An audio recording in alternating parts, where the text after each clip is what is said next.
ബഹുമാനപ്പെട്ട ജിബ്രീൽ അലൈഹിസ്സലാമിനോട് ഒരിക്കൽ പ്രവാചകൻ ചോദിക്കുന്നുണ്ട്, ജിബ്രീലെ നിന്റെ വയസ്സെത്രയാണ്? ജിബ്രീൽ അലൈഹിസ്സലാം ഉടനെ പറയുകയാണ്, യാ റസൂലല്ലാഹ്, എന്റെ വയസ്സെനിക്ക് ക്ലിപ്തപ്പെടുത്താൻ പറ്റുന്നില്ല റസൂലേ.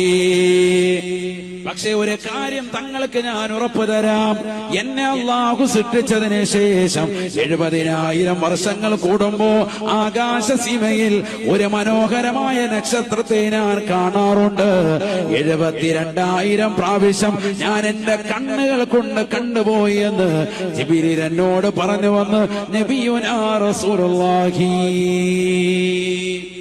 അല്ലാഹുവിന്റെ റസൂൽ ഉടനെ ജിബ്രീൽ അലൈഹിസ്സലാമിനോട് പറഞ്ഞു അത്രേ, അനദാകൽ കൗകബു യാ ജിബ്രീൽ, 70,000 കൊല്ലത്തിലൊരിക്കൽ നിങ്ങൾ കാണുന്നതായ മനോഹരമായ ആ നക്ഷത്രമില്ല